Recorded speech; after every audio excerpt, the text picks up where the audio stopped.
Good evening, everybody. Good evening, good evening. This is your host for the evening, Stevenson. I do apologize. I had a slight little mishap on this end, but we are here for the evening. I want to welcome everyone that's on the call, especially the young lady who we're getting ready to talk to tonight that's getting ready to blow you guys away. Again, my name is Stevenson. I'm your host for tonight for Obama Radio. And as we all know, again, callers, I'm so grateful to be here on this Sunday. The Obama Radio, it stands for the Urban Books, Authors, and Writers of America, where we're dedicated to the promotion of literacy and the advancement of authors, writers from unrepresented groups. I want to thank you guys today as we have a wonderful young lady on this phone with a book with a little touch of specialness on the cover. It is called Trouble Never Looked So Good. Please, ladies and gentlemen, welcome to Ubawa Radio, Miss Tiffany Lawson. Miss Tiffany, are you on the line? Yes, I am. All right, thank you so much. Thank you for your patience. I do apologize, but I want to get this show on the road. And again, thank you for taking out your precious time to come online. Oh, you're welcome. So I just want to tell the callers just a little bit about you, and we can move forward into this book here because I'm really interested to see where it says trouble never looks so good, ladies and gentlemen. So Miss Lawson was born in Columbus, Ohio. She's been married for over 20 years and have 2 adult children. You don't even look it. Oh, my God. Black just don't crack. Okay, my goodness. It says as a child, Tiffany enjoyed writing short stories, but not until as an adult she had a dream about being at a book signing when she realized she was the author signing the books in her dreams. Tiffany wasn't sure what she was going to write about, but that too came in a dream. Tiffany wants to use her writing to inspire love and romance back into relationships. Tiffany would like to use her writing to highlight African Americans in a more positive light than what's being displayed on reality shows. Now, as you witness this part of her journey in her life, she is turning her dreams into reality. So, welcome, Miss Lawson. It is a pleasure to have you on this call. It really is. Well, thank you. I'm so honored to be on here. I mean, my goodness. I mean, to get the dreams of around what age did you get these dreams that you were deemed to be a writer? You know what? Not until recently, within the last 2 years. Really? So that's really going into our first question. When did you decide to become an author? Because you got these dreams and now you're doing this, and then what were you doing prior to this? Okay, well, first I started having the dreams, like I said, about 2 years ago. I was home at the time. I had recently had a surgery and was at home and recuperating and healing up and continued to have the dreams. So I don't know if it was the medication working or what, but it definitely started some dreams happening, and I continued to have this dream about being at a book signing, which was kind of awkward for me because I read, but I wasn't always going to book signings or anything like that. And then, like I said, I ended up noticing that in my dream that I was actually the one signing the books. So, of course, that sparked my interest of what am I going to write, what am I supposed to be writing, and so forth. So after a while, I started writing, and here we are. Here's what we come up with. So, and then what have I been doing? Before then, I actually still work a full-time job where I've been employed at this company for over 19 years, and I own my own Mary Kay business as well, and write. Okay, so, I mean, here you are just living your life, and something happens. Seems like a tragedy, but it actually was a blessing. And in the midst of all this, you're like, okay, I'm dreaming, writing what, who, me? I don't know anything about that. And now you just went right into it. So when all this was coming along, were you just thinking, like, this is strange, this is crazy, there's something wrong here? I don't know this. Well, the thing is, when I was younger, I used to enjoy writing little short stories, and that was it. I never thought anything of becoming an author or anything like that. But once I continued to have these dreams, I'm like, I got to do this, I'm like, let me put some real thought into this and see if I can do it. And then things started happening and putting it into place, and here we are. Okay. So you said that you didn't even know what you were going to write at first. So did something happen to you again in your dreams for the first book to write out or did it just start flowing? No, actually, I started writing a different book, which I'm still in the process of writing as we speak.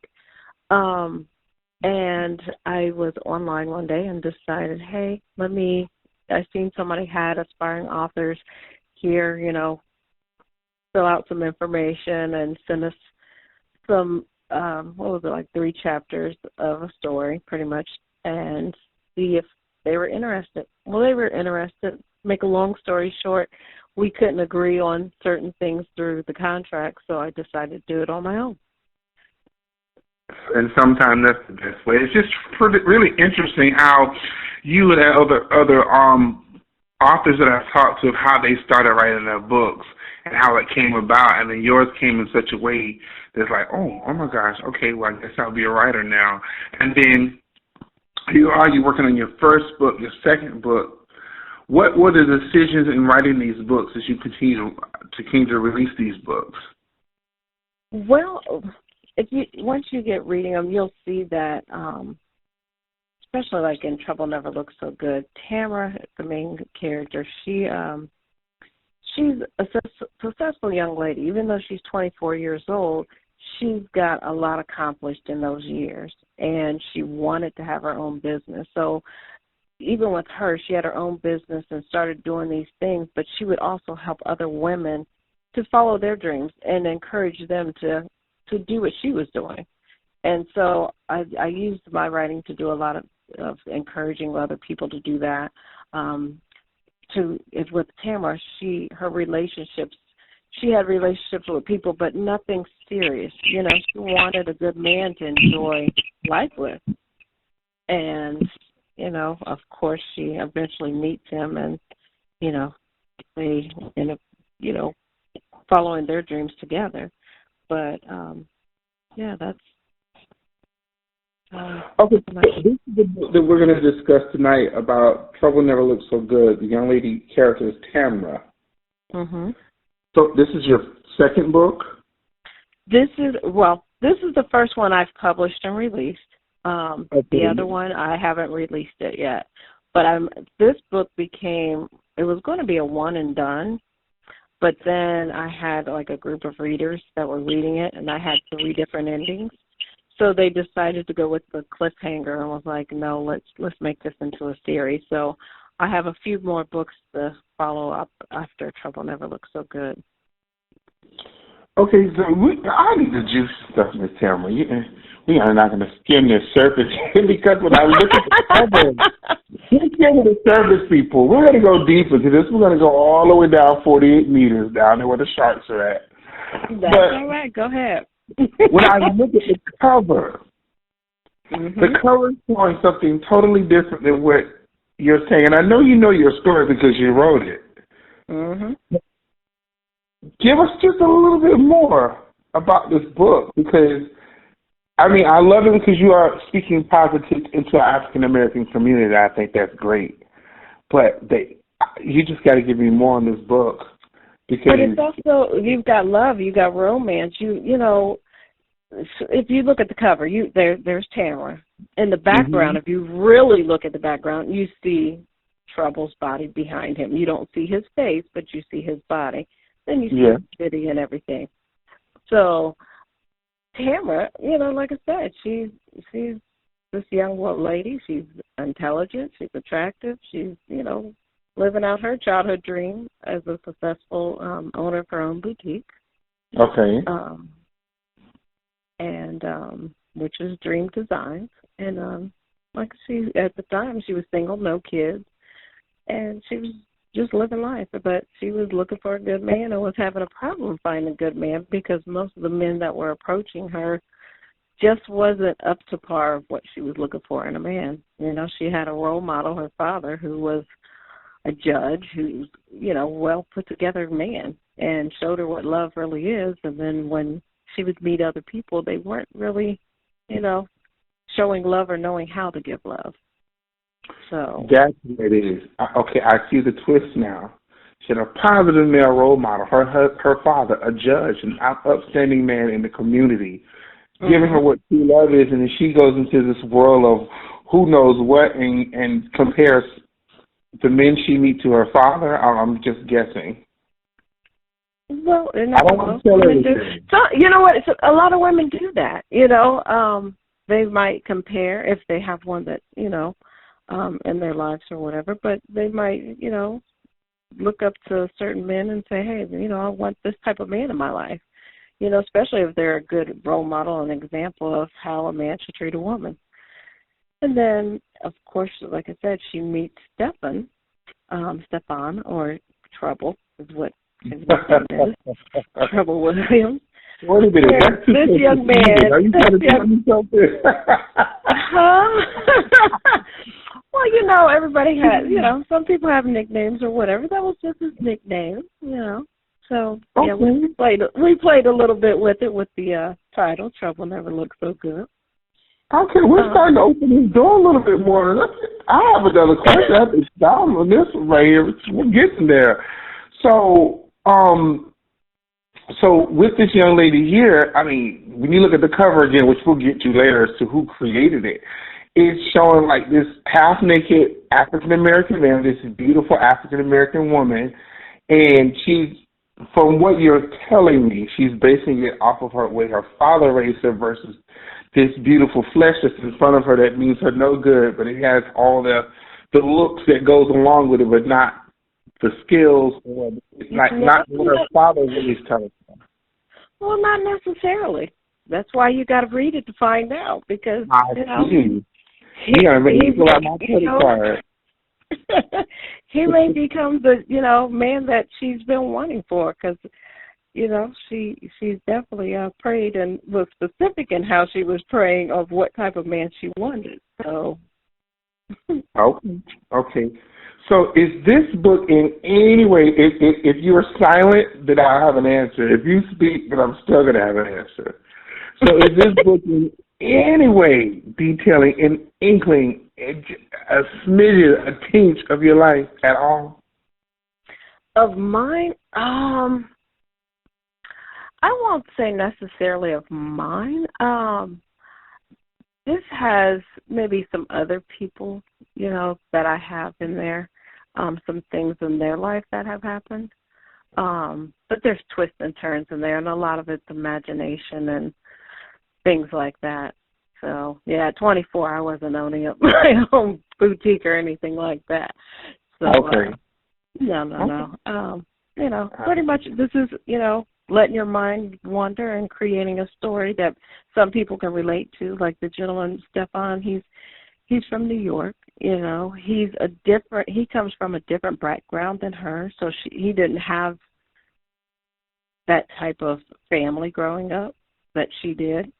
So, things were a little bit different. So his upbringing and everything, but he was a basketball player who was, pretty much the top point guard. And, he ended up getting a scholarship to go to college, so a very prestigious college. And unfortunately, he ended up being in the wrong place at the wrong time. That kind of ruined his basketball career. So his life had kind of taken a turn. And so he pretty much moved from moved from New York to North Carolina. So he relocated, wanted to start off fresh and, start his life over pretty much. I see. I guess his prayers were answered too, to meet a beautiful young lady like that. Because when you do a change like that, you're wanting better, not knowing what's in front of you, because you wouldn't even possibly know until you walk into it. So, and it sounds to be very juicy and something that's worth reading. Oh my God. For all of those that are just joining us, we thank you very much. This is your host, Stevenson, for the evening. We are on the line with Miss Tiffany Lawson talking about her book called Love Never Looked So Good. And I trust you, Trouble Never Looked So Good. I'm sorry. Look, I'm trying to rename your book. Trouble Never Looked So Good. You must make it your decision to check out her book.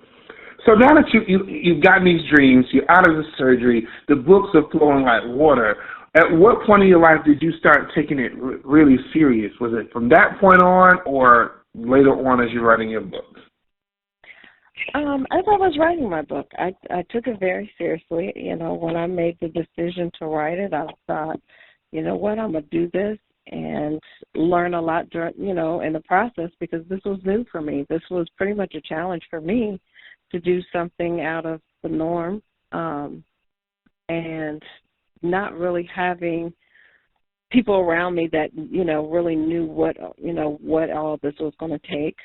So I had to find out on my own, do my own research, and, you know, come across some bumps in the road, but eventually everything worked out, and it got published, and we're selling books and doing radio shows and everything else, and trying to get it out there so people can read it and, you know, give their feedback as well. A story that needed to be told, basically, and it was something that had to come through you. Like I've spoken to other authors, you were deemed to do what you're doing, and nobody else can do it the way that you're doing. It's amazing how things have come about in your life to the point of what you're doing now, and look at you now, selling books, you know, radio shows, and book signings, and God knows what. So with the first book that you've written, how long did it take you to complete your first book, and what was the process like in doing so? Because I know there's challenges with many people when it comes to that. This surprisingly didn't take me long to get it written and published. I want to say I started probably like in March of 2016 and had it published and ready and actually printed in December. Wow, I mean, that fast? I mean, no, that's a good thing. I'm not saying it's a bad thing. But, I mean, that fast? Like... Yeah, because once I got rolling and I had the story going, I was up at 2, 3 o'clock in the morning with my laptop steady writing, because that's the time I had, you know. I would write then, and then just reaching out to other people. I was able to connect with a gentleman to get my cover done, because the original cover I had, there were some issues and wasn't able to use the original cover. Like I said, I was originally going to be with another publishing company and decided not to go with them. So, and their name and everything was originally on there. So it was like, okay, we need to start from scratch and find somebody else to do a cover, which I was blessed to come across this gentleman named Craig Smith, who actually created the cover of Trouble Never Looked So Good. So the process for you wasn't as hard as some people. Seems like the process was a little bit more smoother for you. It wasn't smooth. To be honest with you, it wasn't smooth at all. I had bumps all over the place. It was just like constantly, if it was one thing or another, from I had several people to edit it. I had several people, the first person I had to format it, they formatted it, but once it printed, it looked crazy. So it was like, no, I had to pay somebody else to reformat it again, and it was pretty much start all over. Like I said, I had to get another cover, had to do the formatting again. Just there was a lot of things that went into it. So I learned a lot in the process. It wasn't as easy as it may seem, but it definitely made me appreciate and respect the authors and that are out there, because it's more to it than just writing a book and coming up with a story. Of course. But once you got into the rhythm of things, like you said, I had to have it reformatted, I had to re-edit it, this and that, and these people are saying they're professionals.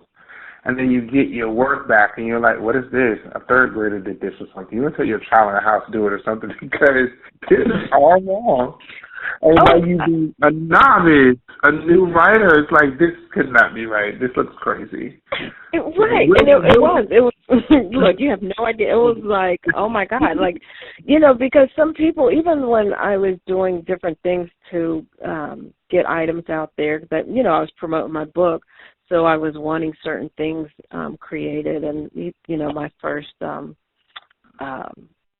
bookmarkers and things like that. And, when I got them, I'm like, wow, I paid all this money and, this is what I got. So there was a lot of things that, especially when you're putting out all this money yourself and you're getting stuff back and you're going, oh, my God, all these people are recommending them and it's not what you're, up to your standards of what you want, especially when you're coming out with something for the first time.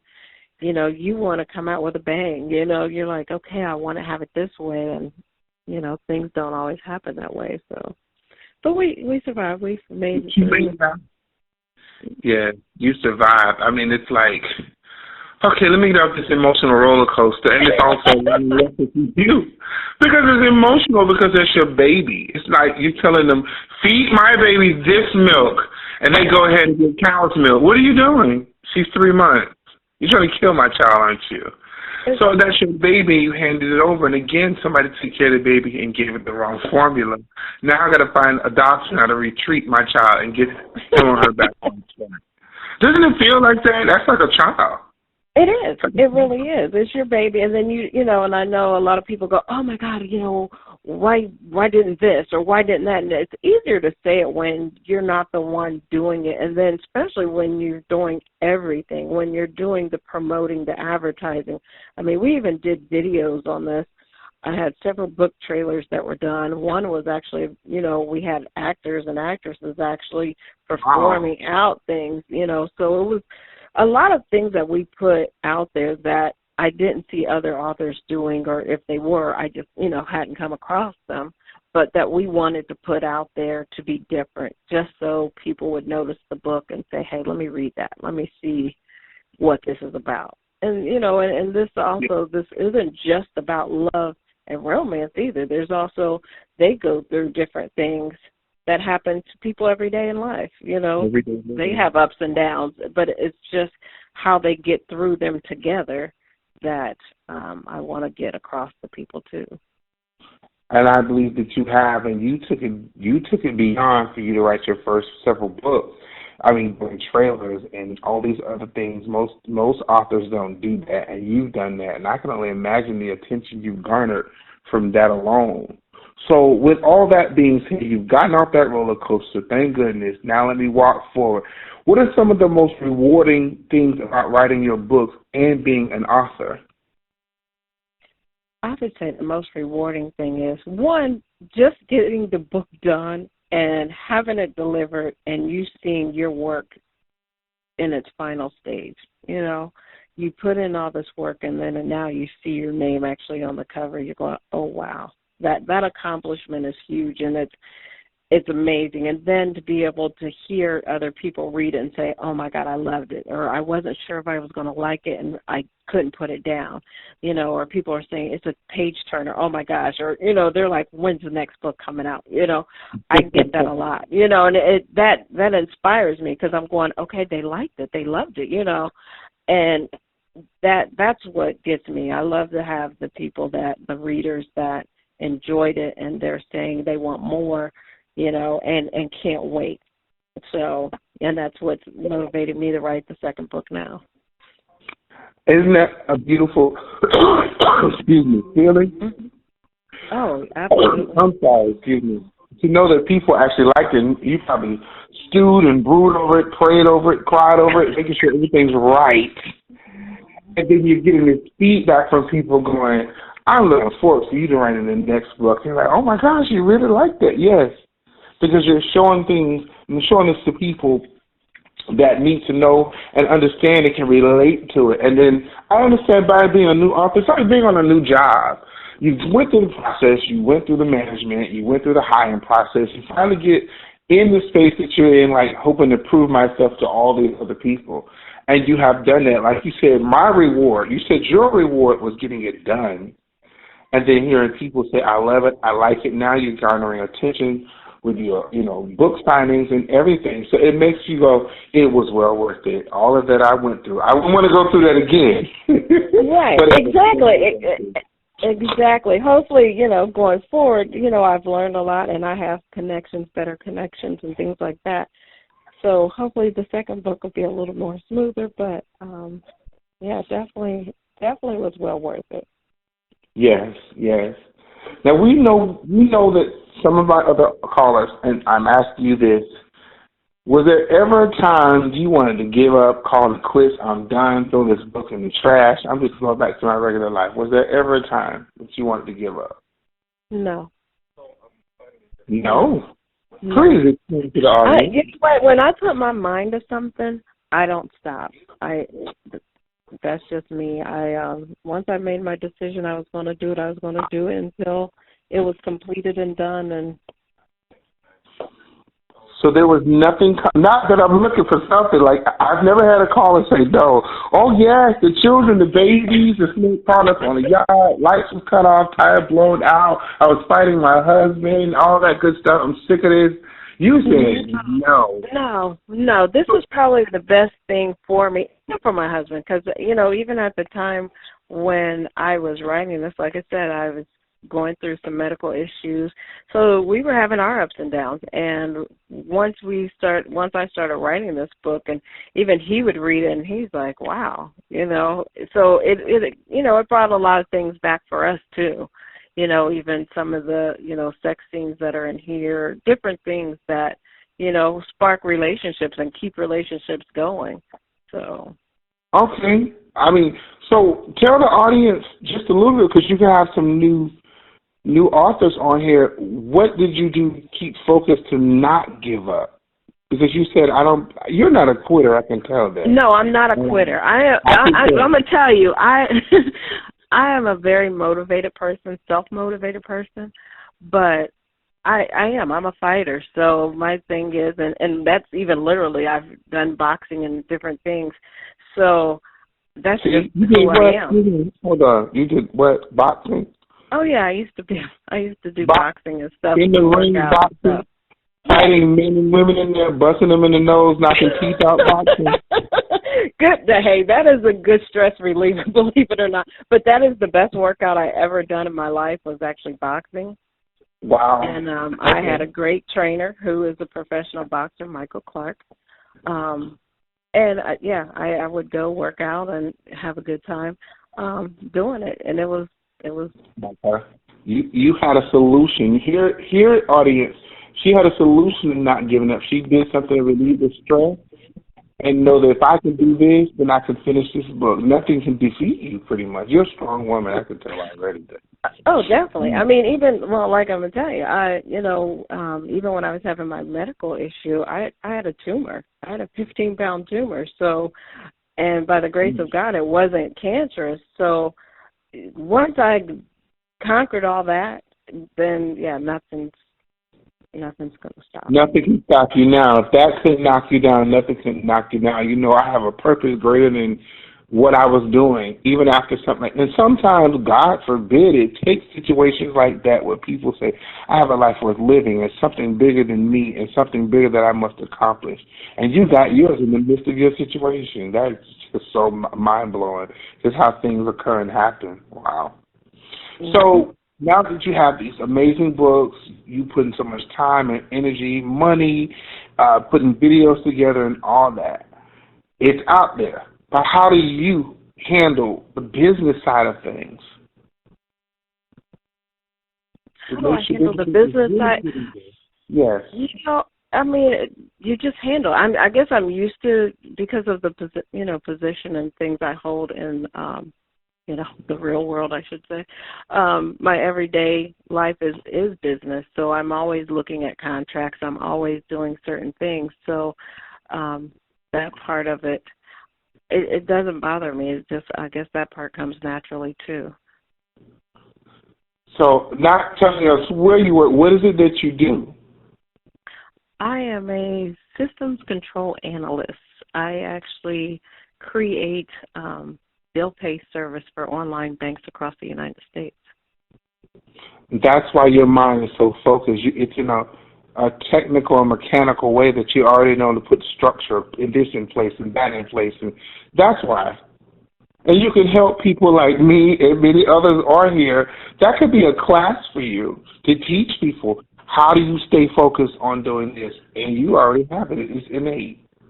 You already have that. I want to get some of this money when you start this class, Ms. Lawson, because I just gave you a deal to get this money. Just want to just put that on the line right there. But no, you really should consider that. I can't give you the best advice, but I feel like that's something you should do because most people don't know how to do what you're doing. To have the business side. It's out there now what? Oh, I'm going to put it on social media. That's great. But what about everything else in order for you to be able to really see you standing on major platforms? So think about that. I know your husband's probably listening right now. So you know what, honey? I'm going to listen to that man right there. He's smart. And let's give him some money, too. So you said you had an editor. We heard about you had all these issues was going on. Do you have an editor now, or do you edit your own books now? Hello? Yes, can you hear me? Yes, I can hear you. Did I lose you? Oh, okay. Well, I don't know what happened. I was saying that you told us the horror stories of the people editing and all these other crazy things that were going on. Do you have an editor now, or do you edit your own books? Actually, I have another editor that I'm planning on using in the near future. Okay. Yeah, me personally, I don't think authors should edit their own books because to me, like when I write, even when I read it back to, out loud or even read it back, I already know what it's supposed to say. So it's kind of weird to try to edit something when you may not see it all the time because you already know what it's going to say. So I don't know if that's just how my brain works, but it's like it'll correct. I automatically correct it in my head versus in the thing. So, no, I'd rather have other people to edit. I'd rather pay the money to have them to edit it and do what they're supposed to do. Okay, so you can have new listeners, new authors on the line. I'm going to pretend I'm one of them. Well, Ms. Lawson, I don't have the money. Why are you telling me I need to edit it? I know how to edit it because I wrote it. What would you tell them? And that's totally up to them because it is very expensive. It's very expensive to edit. It's very expensive to have, different things done. And if you don't have the money, then I would say use some friends that are either or even kind of recruit some people that are college students that are in, English classes that, are into that. You have a lot of people that are out there that will probably help you and not cost as much to be able to do it. Luckily, even with this, I had some people that were willing to go over and edit it and do different things. But even with that, I didn't want to depend on one person to do it. I wanted others. And to me, I still found stuff. So, yeah. Okay. Oh, wow. So, but yeah, and like I said, when people read books, they go, they can spot them out, because they've never read the book. So some people will look for issues or whatever within the book, and some people just want to read the book, and they're like, yeah, I see them, but who cares? I want to read the story because the story's so interesting. So it just depends. But to me, as an author, do what you have to at the beginning. If you're able to do that, then fine, that's great. But me, personally, no, I'd rather have other eyes look at it, other people to go in there and make those corrections. I don't consider myself a grammar guru or anything like that. No, my whole focus is the story, how to keep the story going, adding in characters and creating those characters. That's where my mind works. Yes. Okay. Great advice. Definitely great advice. So now we're back to this cover. Who actually does the cover art for your books? Well, for this one, the gentleman's name is Craig Smith. He created it. He definitely did an awesome job. He's fairly new in the business as well. But he, like I said, I had another cover. But I had the same young lady on the cover. And when I wanted him to change the cover, I wanted it totally different than what the original cover was, but I still wanted this young lady. So he had to pretty much search for her picture and create this for me. It was pretty much something I visualized, but he added a little twist to it himself, so it worked out. Okay, because she's really, really beautiful. It's like She looks so rare. Is that a real human? Did he draw that by hand? No, she's actually you can have like stock pictures Yes. of people, and so she's one of them. So you'll probably see her pop up a lot of different places. Well, listeners, I promise you, if you look at the cover, it'll make you definitely buy this book. You know, we're all nosy. We're all nosy. If you see it, she's gorgeous. This half-naked person with all these pecs and stuff. You're going, I need to read it. But once you get into it, it's just going to make you just want and hunger for her series. So, Ms. Lawson, have you ever, because I mean, it's like once you got past off that roller coaster, everything started flowing for you. But have you ever encountered any writer's block? And if you did, how did you get past it? Well, I don't know if I want to say I have writer's block, because for me, in this book, no. But in the other books that I'm writing, I've had some writer's block there, but I've kind of stepped away from it for a moment and then go back, or something might trigger, just reading, the book again, or, reading what I've already wrote and saying, okay, how can I make this better? Or what can I do to start spinning it off? And sometimes you branch off and start just jotting down little things until it clicks to you, because to me it has to flow. You have to just, I don't know, it's kind of weird. It's like you get into this mode of, here's the story, this is where I'm writing, and you just flow. You can't force it. It has to just come naturally.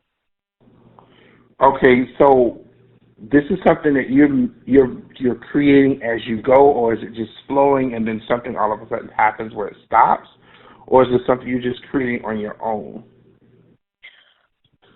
On my own, because when you're writing, and like you said, if there's writer's block, then you step away, because my thing is, then I'm not focused.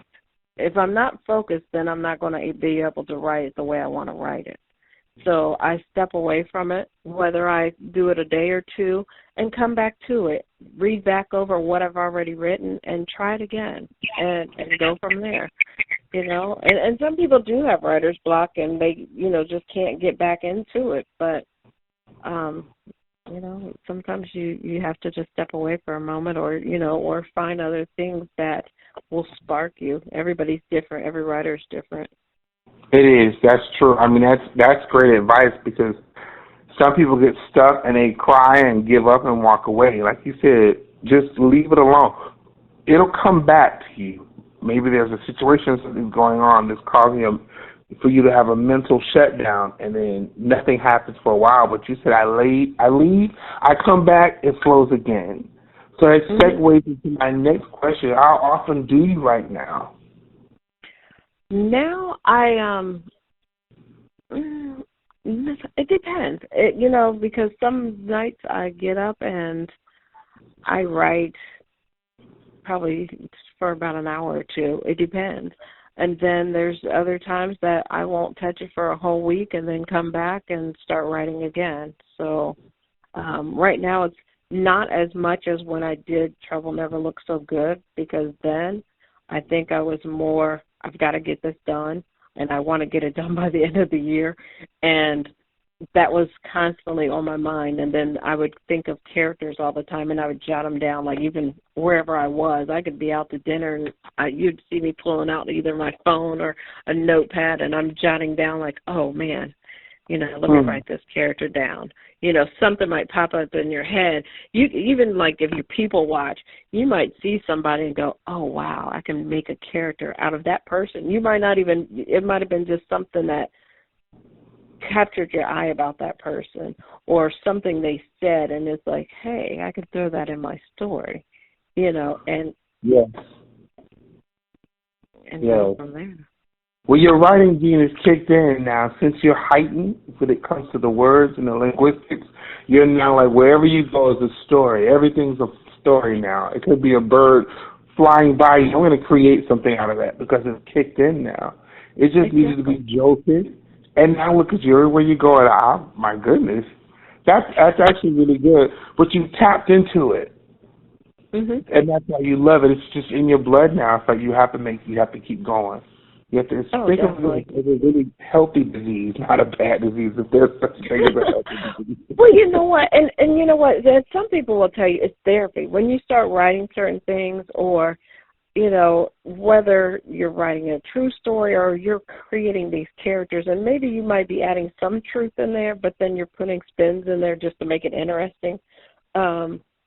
But you do. It's almost like a therapy where you're like, okay, let me get this off my chest. Or, you know, or maybe something did make you mad that day, and you go, let me throw that in here. Let me say something, you know. Exactly. And then you're good. You know?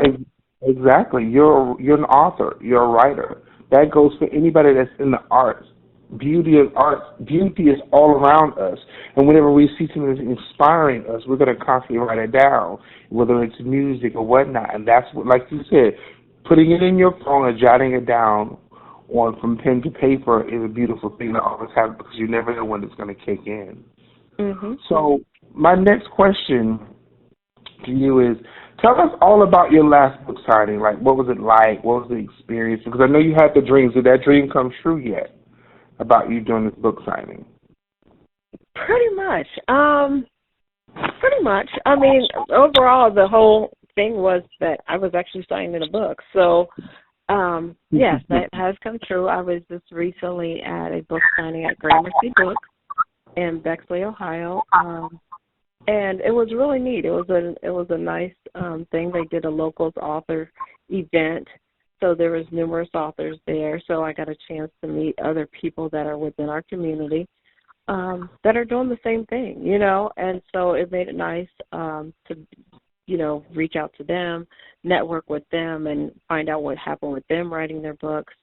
And just sitting out there and meeting the readers being able to come up to you, ask you questions, and even people that are interested in writing themselves and, you know, reaching out to you and saying, hey, you know, well, would you help me, you know, get there, you know, and I would, love to help other people do this. Right. Because to me, you know, if I'm able to help somebody else, that's wonderful, you know, because, you know, some people are afraid to do something different. They're afraid to step out that box, and they just need somebody to help them, and I don't mind doing that. I'm been, you know, blessed to be able to have people to say, hey, you know, this is what I want to do. Where should I start? You know, what do I do? So Exactly.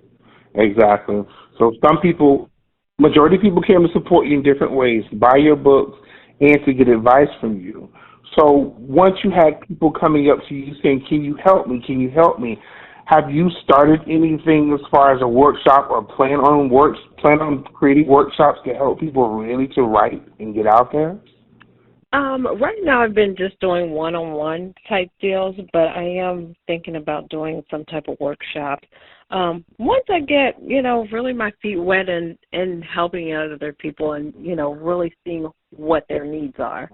Because people can always say, hey, I want you to help me, but then they have to also be willing to do for themselves. They can't just want you to do everything for them and guide them. Exactly. And, you know, they have to put a lot of effort into this too, because like you said, this is their baby, you know, or, you know, in my case, this was my baby, and this is something that I have to want to do. And then, yes, if I need help along the way, then sure.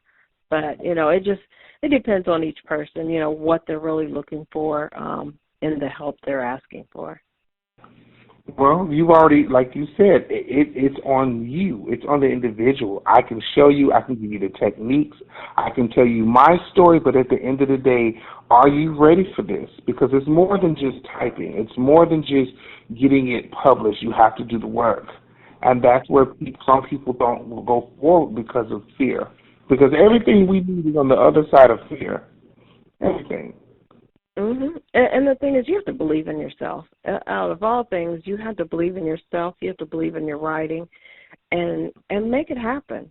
You know, there's so many people that, you know, of course you're going to have people that say, oh, my God, don't do that. You know, you're putting yourself out there. You know, but do it. I mean, if that's what your true passion is, then do it. don't just, there's always those naysayers, and let them say whatever, it doesn't matter. Just believe in yourself and do what you want to do. Exactly. Like Medea says, folk gonna talk, let them talk. It don't matter. Exactly. So I love it because you're strong. Like I said, you box. You're not a quitter. So they need someone like you. So I hope and just believe and pray that your book signings will continue to keep growing and making you turn into a leader where you can start your own book workshops and your own book signings, because people need that type of push. They definitely do. Exactly. And eventually I want to have my own publishing company. So. Oh, now speaking out there. You know what? I believe that. You speak it into existence. Power of words. I have a big mouth and I'm always speaking something good. So we have to let the words do the work. Definitely. Exactly. And I just hope that the people that read this, they actually start thinking about it when they're in relationships, though. Because a lot of men, unfortunately, don't, I'm going to say in my experience, or just some of the people that I know or I've witnessed, they don't know how to treat a woman, and to me, Stefan, even though he comes from a certain background, he had a mentor that taught him a lot, and he has put that forth into his relationship with Tamara. So hopefully some men will wake up and think, even though certain things may not be right in your life, you can do right by somebody else. And the love that you guys have for each other will build you both up. So let me ask you a question a little bit off the grid, and I'll get back to my question. Mm-hmm. How will your book with the cover attract men to want to read it to understand it's beyond what they're seeing? Because you're saying, I want to help men too. And Lord knows we need it. Because some of us have been raised in households with good mothers. But sometimes the mothers don't teach them how to be a man, which is really a man's job. I'm not taking away from you, from the women. But how is it that are women buying it more and showing their husbands, their boyfriends, saying, honey, you need to, let's read this together. It's going to help us to have a healthy relationship. Well, you know what? I have had people say that, they've shared it with their husband or vice versa. I had a gentleman, I always go to his food truck, and he was like, at the time he wasn't married, and he was had just proposed to his fiancée. He was like, I'm getting this book for her. He was like, I want to get this book. I keep hearing about, his sisters and them had bought the book, and he was like, I'm going to buy this book for her. But he read it, was reading part of it himself, and he's like, wow, well, lo and behold, they're actually getting ready to have a baby. Wow. And so I'm like, we're laughing because we're like, okay, was that contributing to it? Because I went to a book club where his sister was at, and she was pregnant, and then that's when she let me know his wife, fiance was pregnant, and another lady was there, and I was like, oh my God, you guys did all this after reading the book? Look at your book. Your book is making babies. Oh my God. You're the Luther Vandross of books. How about that? Hey. And I do. I mean, in the book, I know I do go into a lot of detail of a lot of sex scenes. So there's some things that people are like, okay, wait a minute, like okay, so yeah, it's been kind of interesting to hear the stories. Right, but your book is bringing people back on how to be intimate with each other, not sexual. So exactly. That's a beautiful thing. So yeah. Okay, my goodness, I'm over here fanning myself just thinking about this book like that. Wait till you read it. And I'm the type of person, I get to the nitty gritty. I don't want to. I'm one of those people. I need something that reaches out and grabs me from the beginning. I hate when there's books that are like waiting till the third or fourth chapter to tell me some good stuff. I'm like, no. So that was one thing in this book. I'm like, no. I want to capture the readers right from the beginning and keep them going. And so hopefully. You have to. You have to. And if you don't, I've heard some people say, well, I was reading the first 3 pages. I don't know. I can't remember how many pages. They were, it didn't interest me. It bored me. and I didn't pick it up anymore. And then some people say, "Oh my gosh, I had to keep my eyes open with toothpicks because I wanted to finish this book." Yes. Oh yeah. There's been some people that started reading, and they're like, "Oh my God," and they're like sending me messages through Facebook, like, "Oh my God, I've been up all night reading your book, and I just went, get ready to go to bed. Like, oh my God, when's the next one?" I'm like, "What?"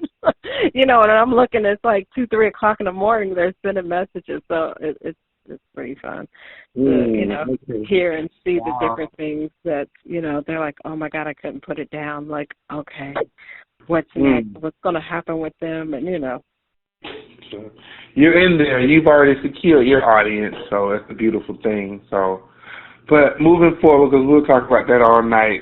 So besides social media, what other methods are you using to get the word out about your books? Because everybody's saying social media, social media, social media. But what are you doing to get your books out besides that? Besides social media, word of mouth. When you have people interested in your book, just like I laughed because my mother, she read the book and she's just, and at first I'm going, oh man, I don't know if I want my mom to read this, but then I had to let her read it before I even put it out there to the world, because I'm like, I need her to approve that I wrote this, And she's a big romance reader. So when she started, reading it, she's like, no, I like it. And so I had little things in there, and it's funny because I even added her in there in the book. So it kind of gave her a laugh because I had her as the nosy neighbor with her dog Sassy. So she, got a kick out of that when she was reading it. But, just you have to pretty much, like with her, she's like telling all her friends, because most people that are 75 years old or older, they're not all on social media, but they like to read, and so they're out there. And like I said, if you're going to the book signings, you've got your posters up, you've got different things that are out there. And you're talking to people. Even when I have T-shirts that have "Trouble Never Looks So Good" on it, and that has sparked up so many conversations just at the grocery store or, at wherever I'm at, and people get talking about it, and they're like, oh, man, "Trouble Never Looks So Good, nice shirt," or they'll make a comment, and I'm like, oh, it's my book, and that sparks up the conversation. Wow. Apparently, so I'm just loving the fact that you finding your methods and ways that works for you to get your books out there until it hits that Oprah Winfrey platform one day. Exactly. I'm like, I need Oprah Winfrey and I need Tyler Perry to take a look at this, because this is definitely something that we need to have on screen. Yeah, I need to talk to Oprah about it. I need to call her after I hang up with you about this book club. She needs to reopen it again and do something. There's so many things that yourself out there. You really need to be shown. So, as a woman of color, what inspires Ms. Lawson the most? What is it? Let's see here. Just life itself. Because it can be taken away in a blink of an eye. So I believe in living life to the fullest every day, spending time with your family, loving each other, and just being good to people, I don't know. I have a grandmother. She just turned 104 years old, so I'm blessed to have her still in my life. Wow. And when you listen to someone that's old and wise like that and tell you, pretty much love everybody and treat people right, you can't go wrong with that. And that's apparently why she's still here. Longevity is a beautiful thing when you can teach people through all that she's seen. And you're saying life inspires you the most. We're seeing people dying left and right. Like they hit this old saying, sometimes the bending tree is not the one that always falls first. I don't know if you've heard that before. Mm-hmm. And here you are saying life. Most people say other things because we have to take advantage of every breath we breathe and wake up every day to fulfill your life. I don't know whether it's through working, writing your books, and all that. I just think that's wonderful because most people take life for granted every day, and one minute they're here, the next minute they're gone. Exactly. And people need to, like I said, and people need to love. You got to love yourself. You got to love others. And that's what makes life so worth living. I mean, when people just, I don't know, when there's just so much cruelty in the world right now, and I think that we need to definitely spread more love and just enjoy life, you know. So you keep doing what you're doing, because what you're doing is a set time for it to do it. So know that you're on the right track. Definitely. Well, thank you. It's truly my pleasure, for real. So even in these last days that's going on around here, who is your biggest influence? Wow. My biggest influence, that's a good question. Because mine has always been the Oprah Winfrey's or the Maya Angelou's in life. But I don't know. I don't know. I can't say that there's really any certain person. That's okay. It's just, you know, I know what I want in life, and I go after it. So. Okay, so you can just say it's just a plethora of people that rolled up into one. They really have a great impact on your life, even though it could, like you said, the Oprahs and the Mayas and whomever else, but they have all impacted your life one way or another to be a strong woman of color to keep going and just saying that they can do it, I can do it. Mhm. Oh, definitely. That's better. Now, that's another slogan right there. I'm going to get paid off of this one way or other. But no, on a serious note, it's okay to have more than one, because we look up to other people, different people at different times anyways. So, Miss Tiffany, have you ever done something in your past that you regret? And if so, how did you get through it? Well, at my age, of course I have. And you know what? You just have to forgive yourself and forgive whoever else was in the situation with you, and move on. You can't harbor over, coulda, shoulda, woulda, or anything like that. I believe in, if certain things are meant to be, they'll be. And if they're not, you just keep it moving. I mean, life's too short to be miserable over, oh, my God, I did this and this was bad, or, whatever. We all make mistakes. We learn from them. We grow from them. And you keep going. And hopefully you can teach somebody else, what you've learned, and hopefully they don't learn the hard way in the process, And unfortunately, some people do have to learn the hard way, and you can only, you can only tell them, and hopefully they'll listen. And if they don't, you did what you can. Exactly, and I believe those things are learning lessons, and you're supposed to learn from them to say, I'm not going to do that again, or you learn from it, and it helps you to grow. So it's one or the other, because we all make mistakes, we all fall short. So we know we've always faced, some people have not always have faced these, but in the tough times in life, when life throws those things at you, how did you get through tough times? Prayer. Okay. Prayer, and then just like I said, believing in myself that, hey, I've got through everything else that's happened to me this far.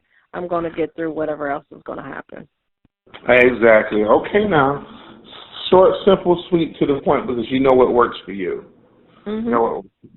So since we're almost wrapping up 2017, almost in 2018, what is one goal you want to accomplish for yourself in this year, if you haven't done it already, and next year? Well, this year I've pretty much accomplished everything I wanted to do, business-wise. There's some things that I would like to, we're getting feedback. There's some business things that I would like to definitely, sell more books. You definitely want to, have a year where you're selling more books, or even in my other business, make sure that, the sales are up and things like that. But, overall, yeah, I'm good, For next year, I definitely want to release my next books. Hopefully I can release 2 of them next year. So that's my goal. That's my goal. So well, the way this series will be out there. Listen, the way you're beating up people in the rings, you're going to accomplish that, because I think you look at that as life. I'm gonna win at this fight, this thing called life. So I'm going to box my way through and make sure I get accomplished what I need to get accomplished.